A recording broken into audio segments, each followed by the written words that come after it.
Buenas compañeras, en esta oportunidad vamos a hacer la resocialización del procedimiento de Salaera. Recordemos entonces que la estrategia de Salaera es una estrategia que desde el Ministerio se impulsa en atención primaria en salud que permite atender de manera oportuna los casos de enfermedad respiratoria aguda en aquellos pacientes que se considera que no requieren para el manejo de su cuadro agudo una estancia mayor a 4 a 6 horas en instituciones prestadoras de servicios de salud de todos los grados de complejidad. De acuerdo pues con la resolución que contempla la creación de las salas ERA, a nivel institucional, estas salas pueden ser parte de los servicios de consulta externa, consulta prioritaria o de urgencias, como es el caso nuestro que está dentro de nuestro servicio de urgencias. Y para esto, entonces, la estrategia propone disponer no solamente de un espacio para que los pacientes puedan ser atendidos dentro de esta estrategia inicial, sino que también se cuente con unos protocolos, como es el caso de este procedimiento, y con unos insumos básicos que contempla la norma. La atención de Salaera está organizada para niños con diferentes tipos de enfermedad respiratoria, principalmente asociadas con cuadros broncoobstructivos agudos e infecciones respiratorias agudas, incluyendo la atención de agudizaciones de cuadros recurrentes o crónicos, como es el caso del asma. Entonces, nosotros tenemos que generar unas preguntas orientadoras para definir inicialmente la condición del niño, porque de esto va a depender si cumple o no criterios para ingreso a la sala.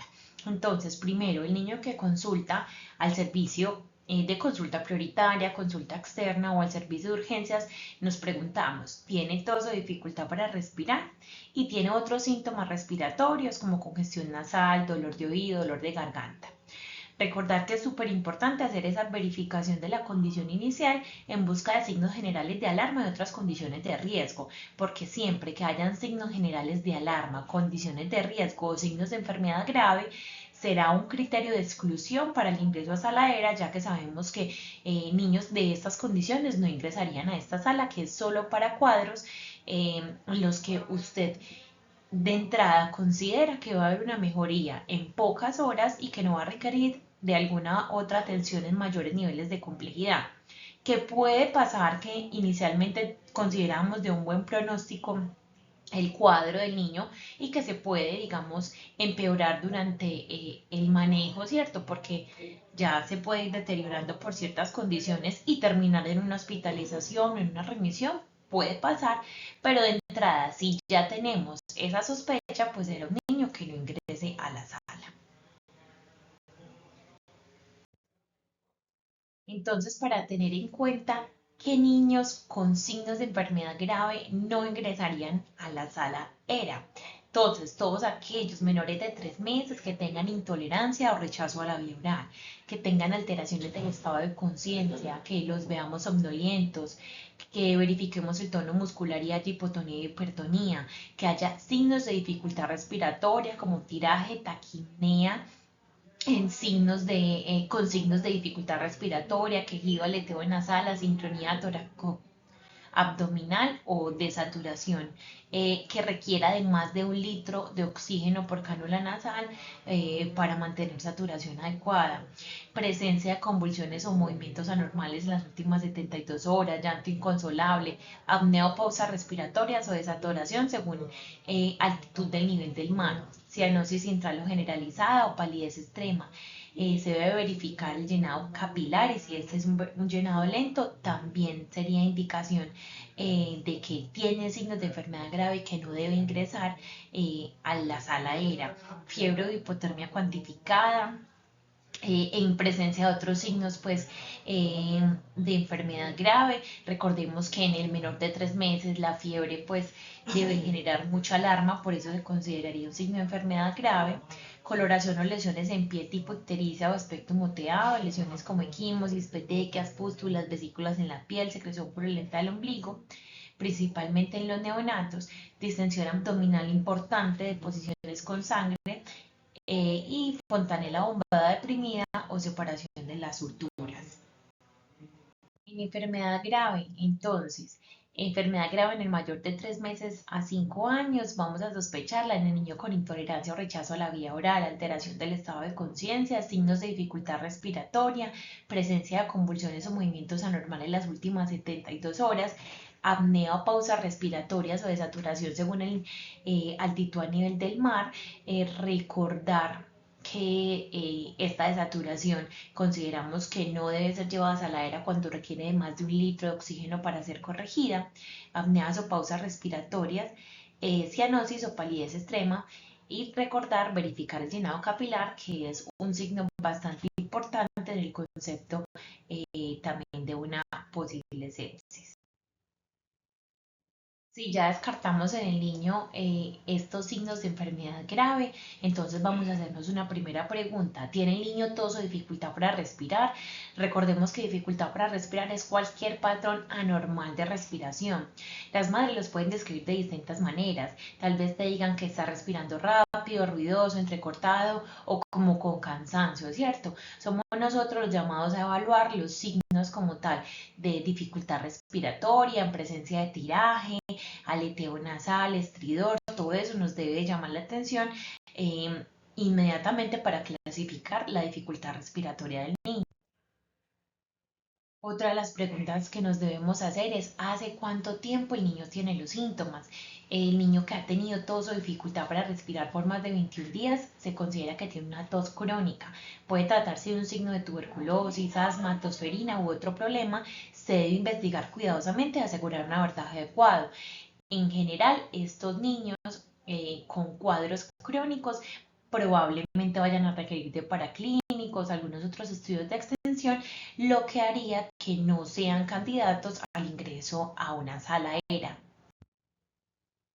Recordemos los puntos de corte para la frecuencia respiratoria de acuerdo a la edad. Recordar que entre más pequeño es el niño, digamos, se va a tolerar una frecuencia respiratoria por minuto mayor, considerando taquipnea en los menores de 2 meses mayor a 60, entre los 2 meses y el año mayor a 50 se considera taquipnea, entre el año y los 5 años mayor a 40 se considera taquipnea, y en los niños mayores de 5 años, si tienen una frecuencia respiratoria mayor de 30, lo vamos a considerar una taquipnea. Debemos evaluar la presencia de tiraje subcostal. Las retracciones o tiraje incluyen retracción supraesternal, retracciones intercostales, retracción sifoidea y retracción subcostal. Las retracciones superesternal y sifoidea se presentan en los niños severamente enfermos con obstrucción de la vía aérea superior, laringotraqueitis o un compromiso respiratorio severo. Por el contrario, la retracción intercostal es muy sutil y ocurre en muchos niños, aunque en los que tienen obstrucción nasal e infecciones leves del aparato superior también pudiera presentarse sin ser pues este un signo de gravedad. Entonces hay que ser pues digamos como muy cuidadosos en la interpretación de esas retracciones. En la retracción el tiraje subcostal indica uso de músculos abdominales y el diafragma en un niño que tiene dificultad respiratoria. Por eso es muy importante tener en cuenta este tiraje subcostal porque es el más confiable para identificar la necesidad de manejo hospitalario. También vamos a ver que dentro de la nueva herramienta de IEPI se le da mucha importancia al observar signos de uso de musculatura accesoria, el uso de la musculatura esternocleidomastoideo, porque también se ha visto que es un signo bastante sensible para la enfermedad grave. Acá tenemos los cortes de la saturación considerada normal de acuerdo a el nivel del mar que tenga pues cada una de las ubicaciones en las que estemos. Nosotros acá en Bello, más o menos a 1300 metros sobre el nivel del mar, consideraríamos una hipoxemia con una saturación menor de 94%. O sea que todos aquellos niños que tengan una saturación menor de 94 requerirían soporte con oxígeno. Otro de los pasos entonces en el abordaje de los niños con tos o dificultad respiratoria es la presencia de sibilancia. Debemos auscultar buscando ese suave ruido que se escucha cuando el niño está aspirando o incluso que se puede llegar a escuchar en la aspiración y en la inspiración. Recortar entonces que vamos a buscar esas sibilancias y observar si la expiración es dificultosa. La sibilancia es causada por un estrechamiento y una obstrucción al paso del aire en los pulmones. Recordemos que en estos niños vamos a ver que exhalar toma más tiempo del normal y le requiere esfuerzo. Entonces ya a este punto de valoración, ya nosotros podemos tener una idea si el niño cursa con una infección respiratoria aguda o una afección respiratoria aguda que comprometa la vía respiratoria alta o baja. Alta cuando el compromiso es por estructuras por encima de la laringe que incluyen oídos, nariz, faringe, senos paranasales y estructuras acompañantes, o baja cuando afecta estructuras por debajo de la laringe como la tráquea, bronquios y pulmones. Dentro de las condiciones más comunes que sean consideradas infecciones respiratorias agudas tenemos rinofaringitis aguda, rinosinusitis, otitis media aguda, faringoamigdalitis, laringotraqueitis, también llamado croup, bronquiolitis, neumonía, tosferina, asma que puede cursar o no con un proceso infeccioso en sus exacerbaciones y una tuberculosis. Ya teniendo entonces nosotros un diagnóstico, ¿cierto? Una aproximación diagnóstica a qué infección o afección aguda respiratoria tiene el niño que estoy atendiendo, entonces voy a hacer un derrotero de los criterios de ingreso a sala aérea para determinar si ese niño es o no susceptible al ingreso a sala aérea. Entonces, ¿qué niños van a ingresar a la sala aérea? Aquellos que tengan una edad mayor de 2 meses, que presenten dificultad respiratoria leve, que requieran suministro de oxígeno a menos de 1 litro por minuto por cánula nasal para lograr una saturación de oxígeno adecuada para la altitud, o sea, en nuestro caso, mayor a 94%. No debe presentar ningún signo de gravedad ni de peligro. Recordemos los signos clásicos de peligro de IEPI, vomita todo, no come nada, alteración del estado de conciencia o convulsiones, o los nuevos signos de enfermedad grave que ya notamos más adelante. No tener factores de riesgo que le generen de por sí una connotación de gravedad a cualquier episodio de dificultad respiratoria, si sea de leve intensidad, o sea, los niños con bajo peso al nacer, prematurez, desnutrición, que tengan esquemas de vacunación incompletos y otras condiciones que por sí solas ya nos generan una connotación de gravedad. Deben de estar en capacidad de ingerir líquidos y vía oral sin necesidad de administración de líquidos intravenosos. Se debe requerir a criterio del médico atención por un periodo breve. Recordemos que las estancias planeadas en sala aérea deben de ser más o menos entre 4 y 6 horas para lograr una respuesta satisfactoria. No quiere decir que no se nos puedan complicar los niños en el transcurso de la observación, pero que de entrada nosotros consideremos que es probable que en 4 o 6 horas ese niño pueda ser egresado del servicio. Es requerir solamente uso de medicación convencional para continuar con su tratamiento controlado, ¿sí? Si el niño cumple esos criterios, entonces se podría considerar su ingreso a sala aérea. Como la notamos anteriormente, entonces esto es una estrategia de atención primaria en salud. No es exclusiva de los servicios de urgencias, puede estar asociada a un servicio de consulta externa o consulta prioritaria. Y solamente en ciertos casos en los que sea de obligatoriedad, pues porque el niño presenta un deterioro durante el transcurso de la observación, se haría la derivación al servicio de urgencias o hospitalización. Nuestro protocolo entonces contempla 3 condiciones que pueden recibir manejo dentro de la sala aérea: la bronquiolitis, el croup leve o moderado y la exacerbación de cuadros de asma o episodios sibilantes recurrentes. Los niños que tengan diagnóstico de rinofaringitis aguda o cuya gravedad permita el manejo ambulatorio no ingresarían a la sala aérea. Desde el momento de la consulta inicial, entonces se continuaría el manejo en casa, haciendo énfasis en la educación al cuidador de los 3 mensajes claves que ahorita los vamos a ver. Asimismo, quienes de entrada cursen con un diagnóstico o una sospecha de una neumonía que requieran manejo antibiótico en casa o intrahospitalario tampoco cumplirían criterios de ingreso a sala aérea. Recordemos que dentro de la sala aérea no se contempla ayudas diagnósticas para clínicos, toma de rayos X, entonces todos los niños que de entrada requieran una ayuda diagnóstica por alguna sospecha pues que tenga yo de complicación o de neumonía o alguna otra etiología que requiera ese apoyo de ayudas diagnósticas no ingresaría a la saladera.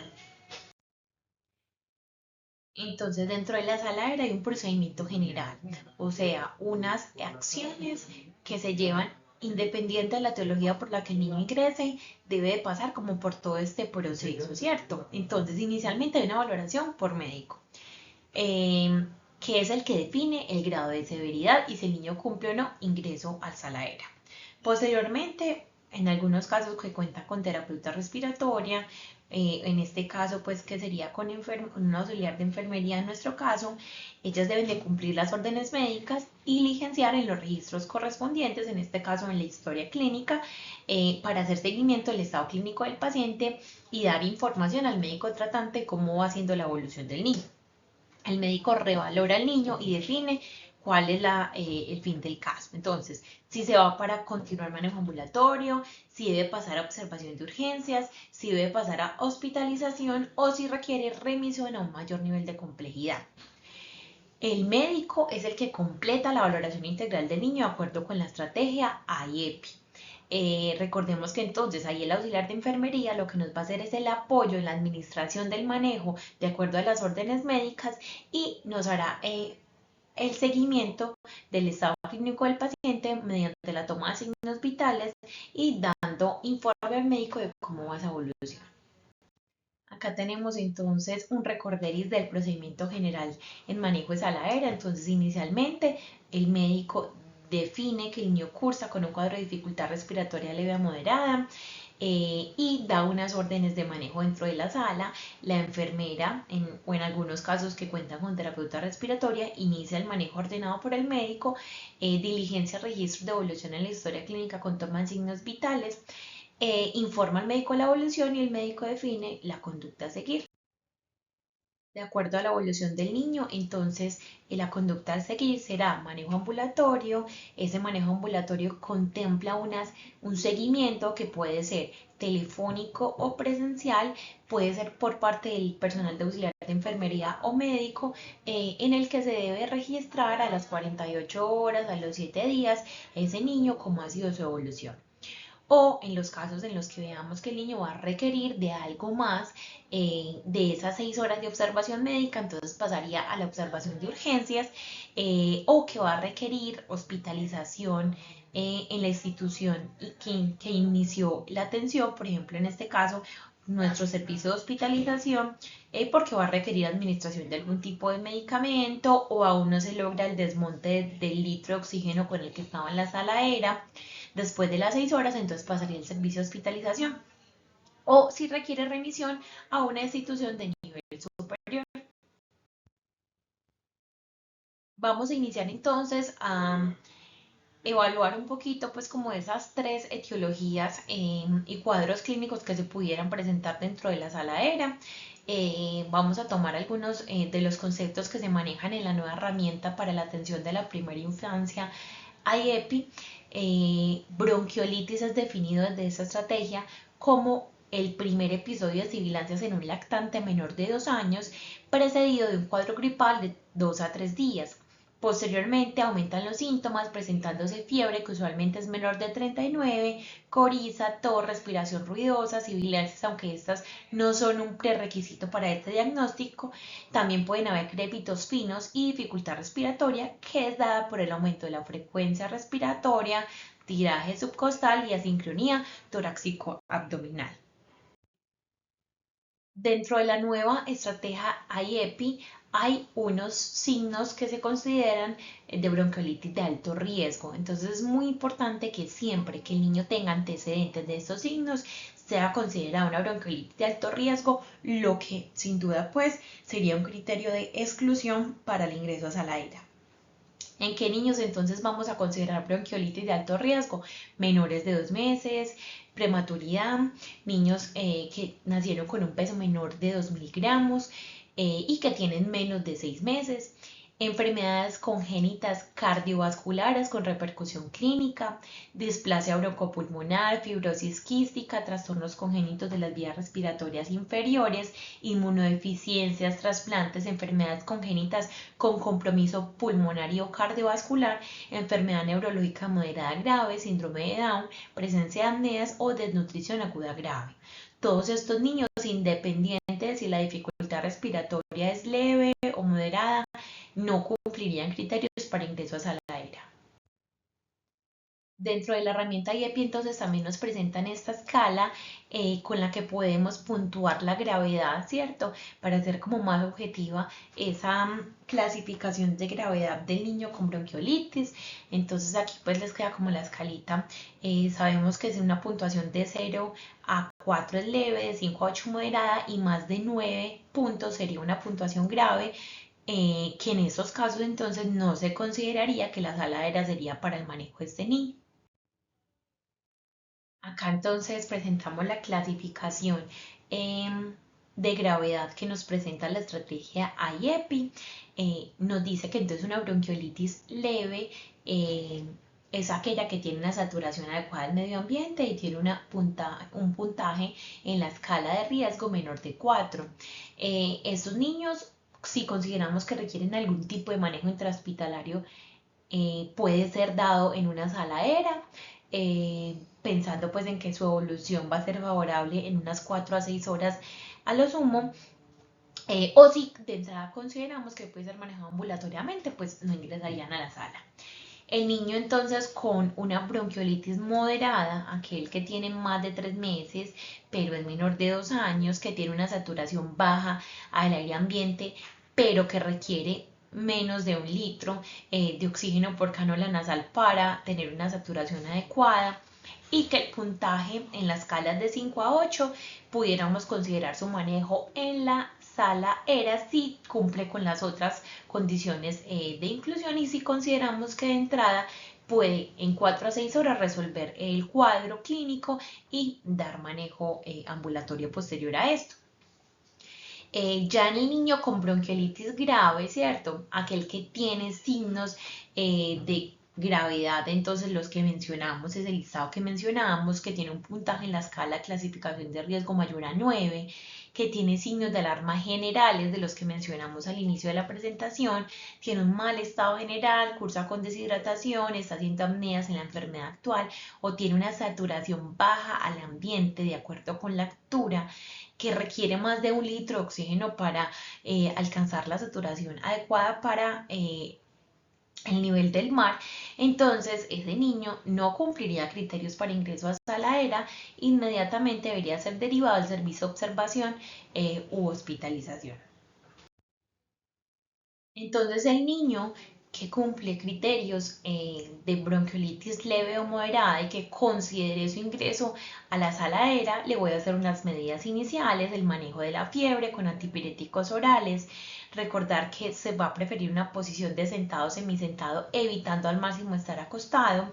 Vamos a indicar aseo nasal con suero fisiológico, el lavado nasal. Vamos a asegurar y a promover la continuidad de la lactancia materna e ingesta de líquidos orales en caso de que sean mayores de 6 meses. Recordemos que es supremamente importante la parte de hidratación en estos niños, porque una de las condiciones que los llevan a enfermedad grave es la deshidratación por la gran pérdida insensible de agua que se tiene en estas condiciones agudas respiratorias. El oxígeno con cánula nasal hasta lograr saturación mayor, dice la estrategia general que plantea el ministerio, mayor de 90, pero recordemos que de acuerdo a esos puntos de corte que nos plantea la estrategia IEPI, debemos buscar una saturación de 94%, ¿cierto?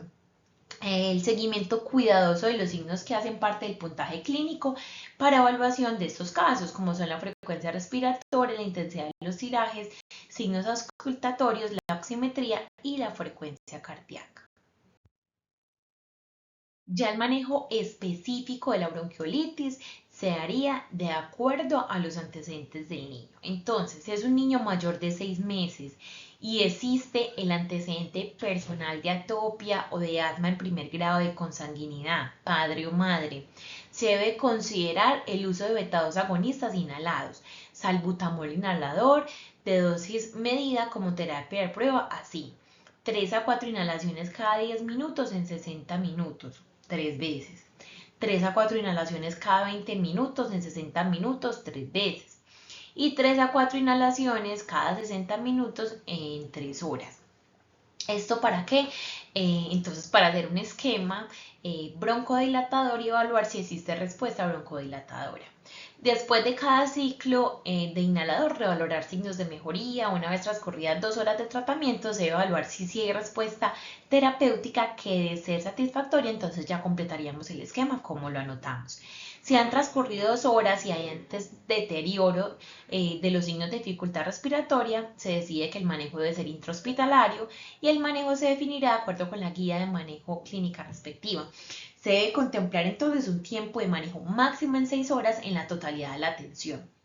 Es muy importante, digamos, adherirnos a esta estrategia, a pesar de que hay mucha evidencia también de que en menores de 1 año pues no sería como mucho la respuesta broncodilatadora. Por eso tenemos que ser, digamos, como muy exquisitos en la selección de aquellos niños que por antecedentes familiares o personales consideramos que definitivamente tienen esos factores de riesgo para el desarrollo de una futura asma.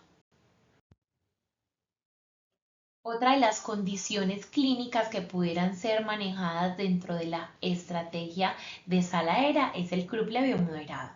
Recordemos que con ello hacemos referencia al cuadro clínico que se caracteriza por una voz disfónica, tos seca perruna metálica de grado variable, estridor inspiratorio que puede cursar o no con signos de dificultad respiratoria. Frecuentemente esos cuadros son precedidos de un episodio de coriza, rinorrea clara y leve aumento de la temperatura, y la causa más frecuente es la causa más frecuente de obstrucción aguda de la vía respiratoria superior en la infancia. Se presenta más comúnmente en niños entre los 3 meses y los 3 años. Aquí tenemos entonces un recuento de los agentes etiológicos más comunes para croup. ¿Cómo vamos a evaluar entonces la severidad del croup? Mediante la escala Wesley modificada. Listo, entonces en esta escala entonces nos van a dar estos indicadores de gravedad. El primer indicador de gravedad sería el estridor respiratorio. Su puntuación va de 0 a 2, tirajes que van de 0 a 3, ventilación, entrada de aire de 0 a 2, cianosis y nivel de conciencia. ¿Cómo se interpreta? Entonces consideramos un croup leve cuando la escala es menor de 3, moderado entre 3 y 7 y grave cuando es mayor a 7. ¿Qué niños pudieran ser entonces susceptibles al manejo en una sala aérea? Entonces los niños con un croup leve o moderado. Los niños con croup grave sin duda saldrían de la estrategia de manejo en sala aérea y van a requerir entonces ya un servicio de observación de urgencias, hospitalización o remisión a mayor nivel de complejidad. Estos niños con croup grave entonces son aquellos que tengan un puntaje de severidad de Wesley mayor a 7, que tengan menos de 3 meses, que la saturación de oxígeno con aire ambiente esté baja y que requieran más de 1 litro de oxígeno para alcanzar la saturación adecuada, y un estridor asociado a alteración del estado de conciencia con signos de dificultad respiratoria. Estos niños no entrarían a la sala aérea. Los niños con croup leve o croup moderado, entonces sí pudieran ser manejados dentro de la sala aérea con el siguiente esquema de manejo. Entonces los niños con croup que ingresan a sala aérea se les hacen las medidas generales que hemos aplicado a las otras patologías. ¿Qué quiere decir? Posición semisentado, manejo antipirético en caso de ser necesario, aseo nasal, iniciar aporte de oxígeno por cánula nasal para saturación según el protocolo sala aérea nacional, mayor al 90%, pero lo que propone la estrategia IEPI es mayor al 94% de acuerdo al nivel sobre la altura pues, del mar que tenemos aquí en nuestra ciudad. Tanto en croup leve como en moderado se recomienda administrar esteroide tipo de dexametasona, una dosis única de 0.6 miligramos por kilo, máximo 10 miligramos. En CRU moderado se recomienda además nebulizar con adrenalina a dosis de 0,25 a 0,5 miligramos por kilo cada 30 minutos por 3 veces, bajo una monitorización estricta, buscando vigilar signos de taquicardia grave. En menores de 2 años, entonces, ¿qué vamos a hacer? Nebulizaciones con 2,5 ampollas de adrenalina disueltas en 1,5 cc de solución salina. Y en mayores de 2 años vamos a hacer nebulizaciones con 5 ampollas de adrenalina directas sin diluir. Recordemos que se hacen cada 30 minutos por 3 veces. Es muy importante monitorear de manera permanente la frecuencia cardíaca y evaluar los signos de dificultad respiratoria. Después de terminadas las nebulizaciones, se debe observar el niño mínimo 4 horas después de la última nebulización porque puede haber un efecto rebote. Por último, tenemos el cuadro de sibilancias recurrentes en el menor de 2 años o crisis asmática. Vamos a empezar definiendo entonces las sibilancias recurrentes en el menor de 2 años, de acuerdo a la Sociedad Americana y Española de Pediatría. Las sibilancias recurrentes se definen como la presencia de 3 o más episodios de síntomas, reflejando una limitación al flujo aéreo en las vías respiratorias durante los primeros meses o años de vida. Ante un primer episodio de sibilancias, es difícil saber sobre su posible recurrencia y si se trata de un episodio desencadenado por un proceso viral o una manifestación de un asma futura. Entonces, el niño que se presenta con sibilancias recurrentes y que tiene menos de 2 años, el manejo, medidas básicas, higiene nasal a necesidad, manejo de la fiebre, recordar que no se requieren paraclínicos complementarios, hemograma, a veces PCR, radiografía de tórax, no se requiere inicio de antibióticos, es importante evaluar el índice predictivo de asma. En caso de que el índice predictivo de asma sea positivo, se recomienda el manejo con salbutamol, 3 a 6 inhalaciones cada 20 minutos por 1 hora y continuar cada hora por 3 horas. Esto es lo que recomienda la estrategia IEPI. Si ha tenido un episodio sibilante previo o el IPA es positivo, también se considera el inicio de prednisolona a dosis de 1 miligramo por kilo vía oral en los primeros 30 minutos de la atención y continuar con este esquema por 3 a 5 días. Es muy importante entonces evaluar también los signos de mejoría clínica y reclasificar de acuerdo entonces a esas evaluaciones de riesgo.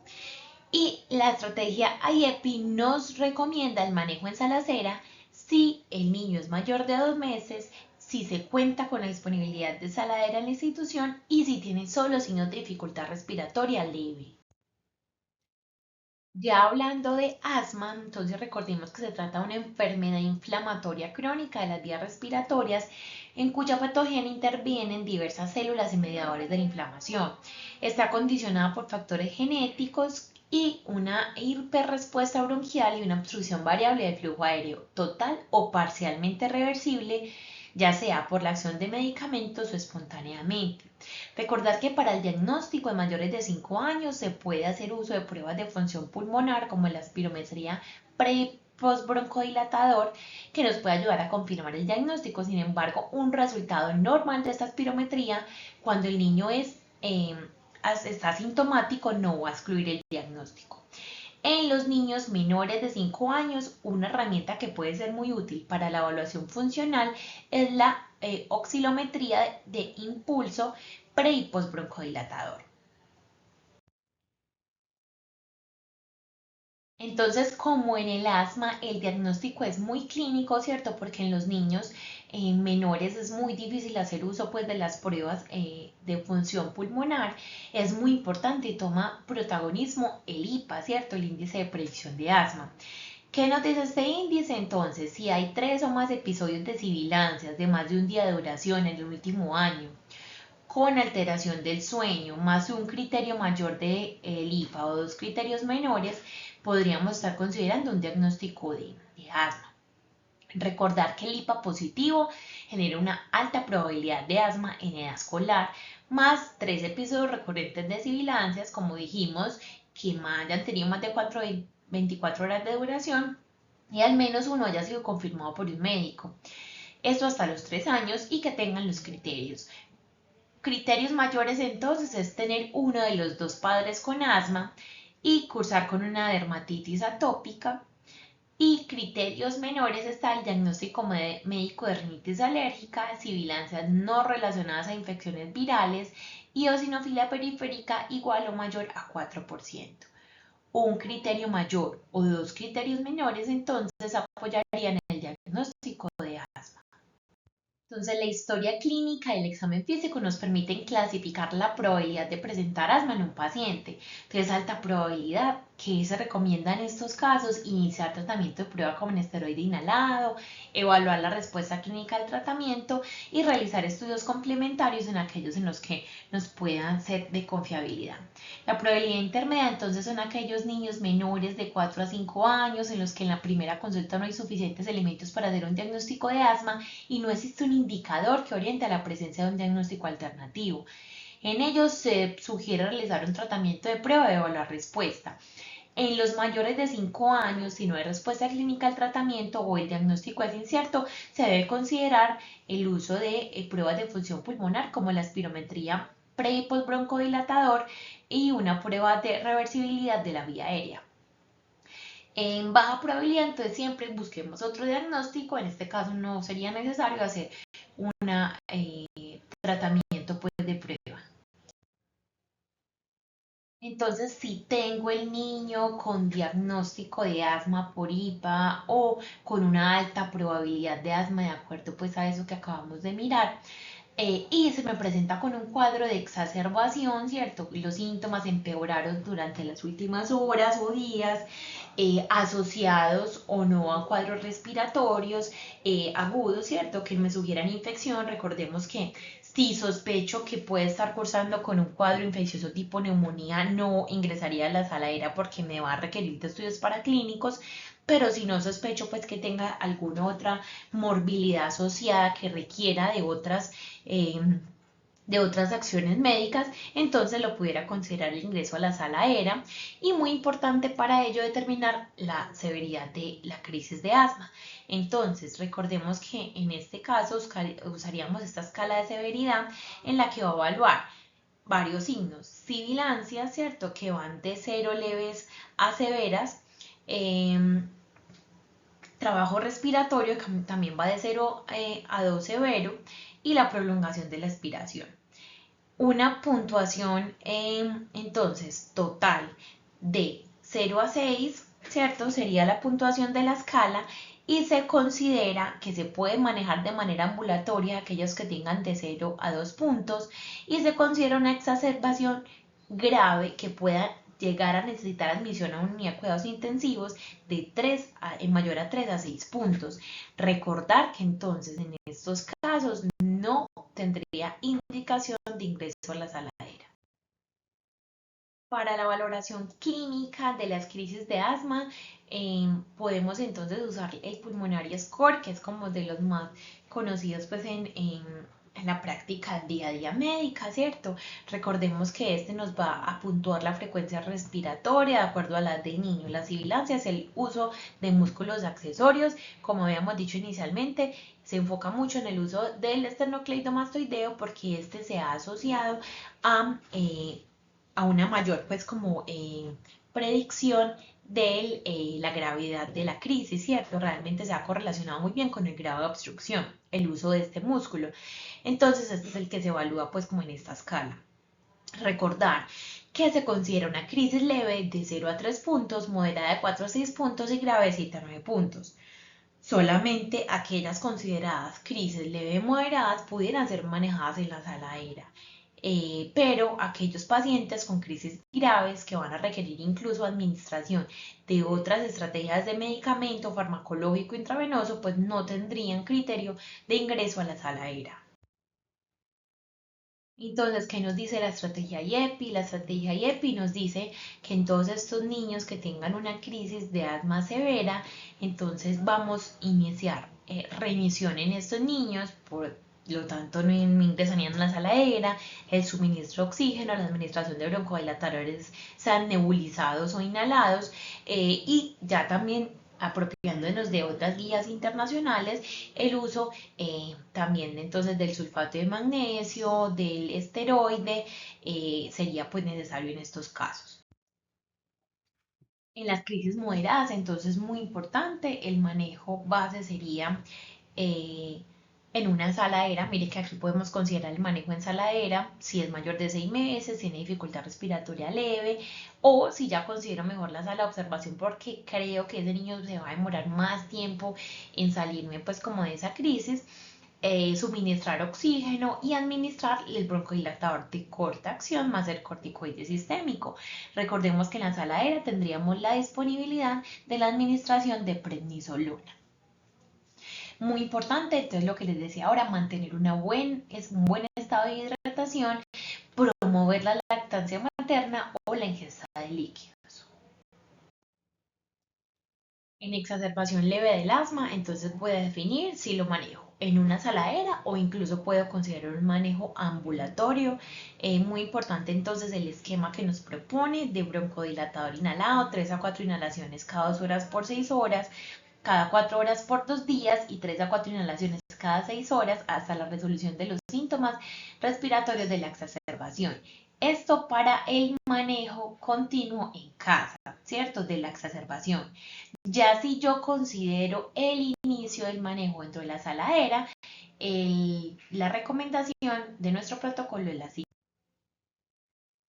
Entonces, nuestro protocolo de saladera recomienda el manejo de la fiebre con antipiréticos orales, recordemos posición sentado, semisentado, evitando al máximo estar acostado, tomar líquido, ¿cierto? O promover la lactancia, oxígeno por cánula nasal, hasta lograr, según el protocolo de saladera nacional, más de 90%, la recomendación de IEPS más de 94%, seguimiento cuidadoso de los signos vitales y administración del esquema completo beta-2. En este caso, ¿cuál sería?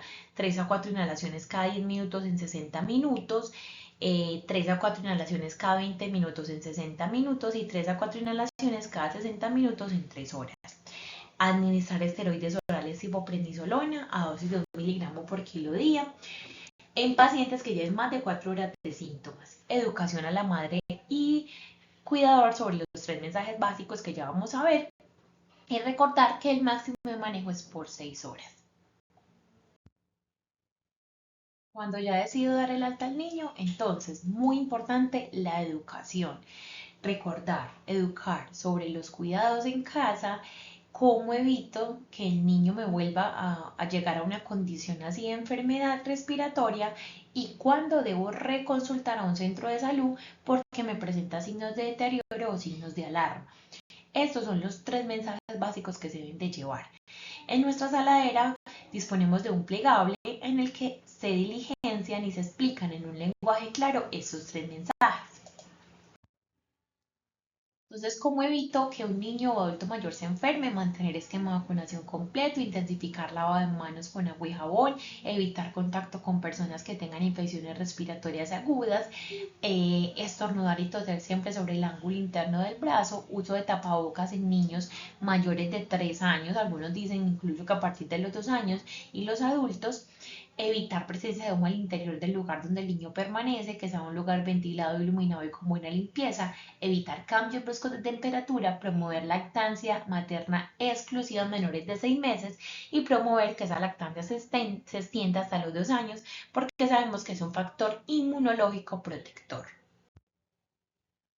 ¿Qué le voy a recomendar a esa mamá que ya tiene su bebé enfermo, pero que voy a planear un manejo ambulatorio? Entonces, que no lo voy a enviar al jardín, escuela o colegio, que se va a lavar las manos frecuentemente con agua y jabón, tanto el niño como el cuidador, realizar manejo de la fiebre solo cuando tenga una temperatura cuantificada mayor a 38.5, aumentar la ingesta de líquidos, ofrecer alimentos en pequeñas porciones y mayor frecuencia, brindar leche materna tanto como el bebé quiera, mantener al niño sentado por lo menos durante 30 minutos después de las comidas, suministrar únicamente los medicamentos que le fueron formulados en la atención, hacer lavos nasales de manera frecuente, uso de tapabocas de manera permanente, idealmente así sea dentro de la casa, tapar la boca y la nariz del niño cuando va a cambiar de temperatura, principalmente en las mañanas y en las noches, y toser o estornudar siempre sobre el ángulo interno del brazo. ¿Cuándo reconsultar con el niño al servicio de urgencias? Entre los menores de 2 meses, cuando respiren más rápido de lo normal, disminuye el apetito, presenta fiebre, así sea una sola oportunidad, les suena el pecho al respirar, se presenta somnoliento, no despierta con facilidad o presenta convulsiones. De 2 meses a 5 años, si presenta fiebre difícil control, que sea cuantificada mayor de 38,5, permanecer decaído cuando baja la fiebre, respirar más rápido de lo normal, se le hunden las costillas al respirar, le suena el pecho al respirar, no puede comer o beber nada o vomita todo, está somnolienta o no despierta con facilidad, ha presentado convulsiones o tiene supuración o mal olor en el oído. Todo eso son signos para consultar al servicio de urgencias nuevamente. Para terminar, entonces recordemos que los pacientes con bronquiolitis, exacerbación de asma y de episodios sibilantes recurrentes o los que presentan laringotraqueitis con características para ser manejados en la sala cera no ameritan rayos X de tórax ni exámenes paraclínicos de laboratorio. Si entra el paciente con infección respiratoria aguda o afección respiratoria aguda, yo estoy sospechando en que requiera alguna ayuda diagnóstica para algún diagnóstico diferencial o clasificación, pues es un paciente que no va a ingresar a la sala ERA. Por último, ¿qué pacientes entonces yo debería pensar en una remisión? Si es un menor de 3 meses que presenta criterios de enfermedad muy graves según IEPI, voy a hacer una remisión idealmente a un tercer nivel de atención. ¿Quiénes más para tercer nivel? Menores de 3 meses que requieran oxígeno o de cualquier edad que requieran más de 1,5 litros por minuto. Cualquier cuadro clínico con riesgo de sepsis, sepsis con o sin choque séptico, y que no remita rápidamente, menor de 6 meses con comorbilidades que hayan presentado un episodio de apnea durante la enfermedad actual. A un segundo nivel, entonces aquellos niños entre 3 y 12 meses con bronquiolitis, con signos de gravedad y que requieran más de 1 litro de oxígeno por minuto para mantener una saturación adecuada. Muchas gracias a todos por la atención, esperamos el mensaje haya sido claro y de utilidad para ustedes y los invitamos a contestar el post-test.